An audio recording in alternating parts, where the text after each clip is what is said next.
पेट सारे राजाओं के निकले हुए हैं। रोटियां खाई हुई है ना देसी घी।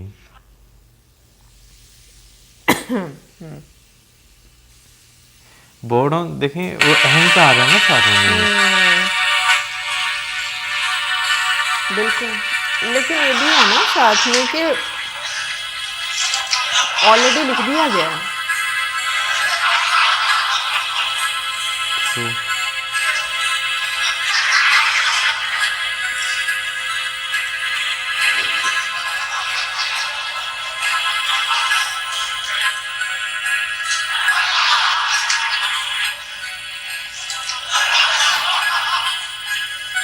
अरे ये तो हंस ही रहे हैं। सारों ने एंड तक यही करना है। वही तो कह रही हूँ। ये तो बहुत एज के नहीं लग रहे। हाँ मेरे को तो वो नहीं आना चाहिए था। हाँ भाई, मतलब मुझे ये सारी एजेड लगे हैं। हालांकि मुझे ज़्यादा एजड लगे उनसे। जैसे राजा के मुंह पे जिसका कैमरा किया उन्होंने फेस पे।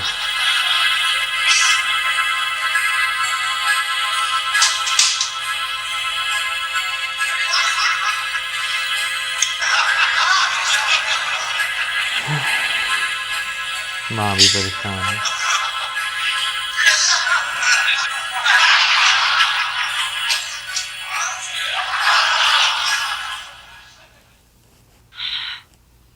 मुझे यही आशंका थी, महाराज का प्रण पूरा न हुआ है ना परेशान। तो क्या होगा। मैंने उनसे कहा था कि ऐसी राजहट से क्या लाभ जिससे बेटे का जीवन दांव पर लग जाए। धीरज रखिए दीदी, ये अवसर अधीर होने का नहीं है।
थोड़ा सा उठा ना। मेरे को नहीं थोड़ा सा अच्छा, उठा। थोड़ा। किसी में हुआ होगा। अच्छा, 2-3 लोग उठा लें।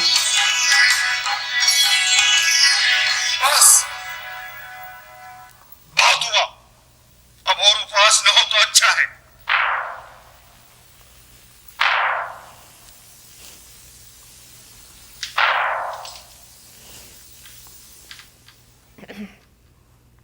सबके सर झुक गए।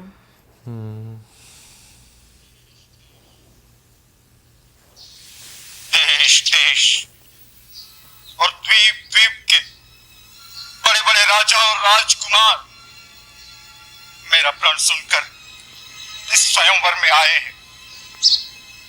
मैं ये भी देख रहा हूं कि इस सभा में न केवल मानव बल्कि कई देव और दानव भी मनुष्य का रूप धर कर आए हैं।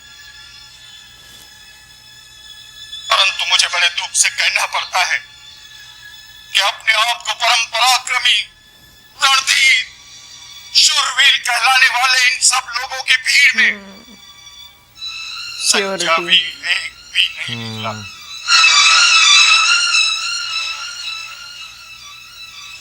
सीता जैसी दिव्य पत्नी, महान यश, अनुपम कीर्ति एक साथ पाने के लिए मैंने केवल बल और पराक्रम का शुल्क रखा था, परंतु इन शूरवीरों में से किसी ने भी उस मूल्य को चुकाने की क्षमता नहीं दिखाई।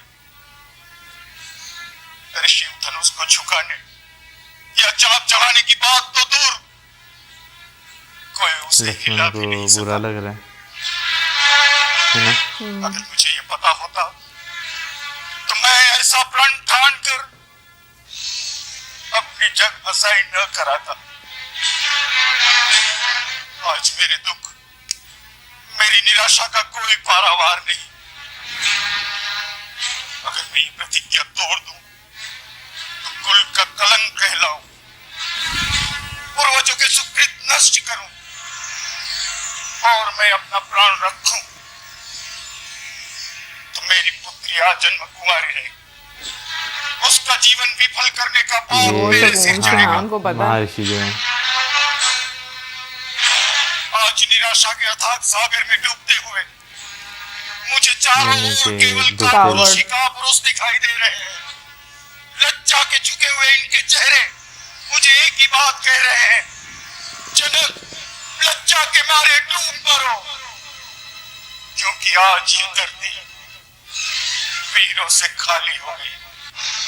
बस महाराज बस, इतनी लज्जाजनक और अनुचित बात कहने से पहले आपको यह याद नहीं आया कि इस सभा में सूर्यवंशी रघुकुल नंदन श्री राम भी बैठे हैं। महाराज जनक, जिस सभा में रघुवंशियों में से एक भी बैठा हो, उस सभा में इस तरह की बात करने का कोई साहस भी नहीं करता, और आप तो रघुकुल नंदन श्री राम के सामने वीरता की चुनौती दे रहे हैं। आप इसका परिणाम जानते हैं?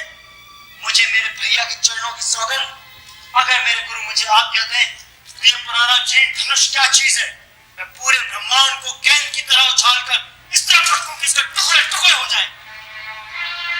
लक्ष्मण, मुझे क्षमा कीजिए भैया, मुझसे आपका अपमान नहीं सहा गया। मुझे आज्ञा दीजिए, मैं महाराज जनक के अपमानजनक शब्दों का समुचित उत्तर दे सकूं। शांत शांत हो वत्स, अपने आसन पर विराजो।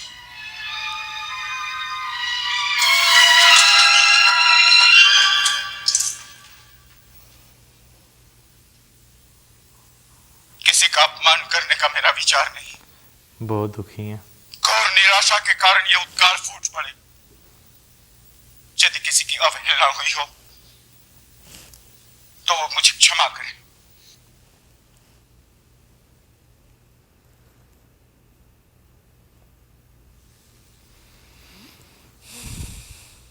अब मैं है शायद कहेंगे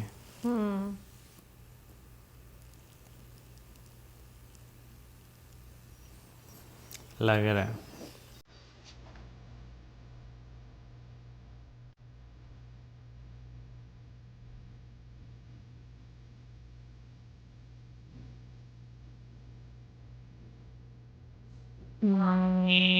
मैं समझ रहा है।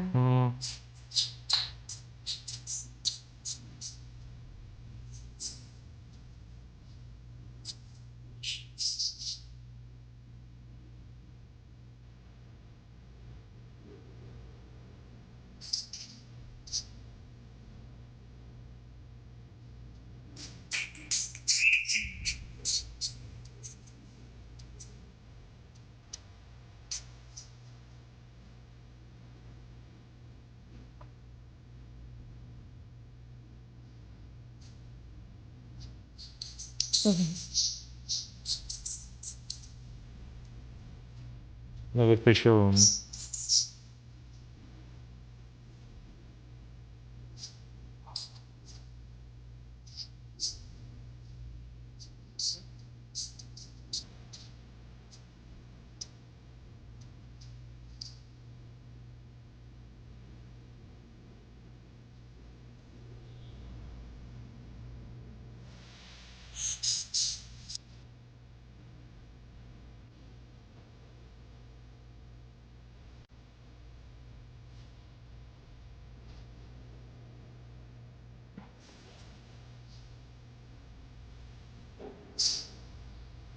जल्दी उस टाइम धक धक कर रहा होगा कि क्या बनेगा।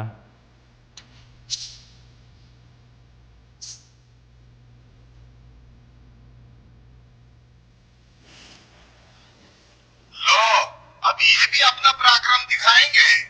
अच्छा, अब चिड़िया सबकी पहाड़ डांस उठाने बंद को हो गई। चली है।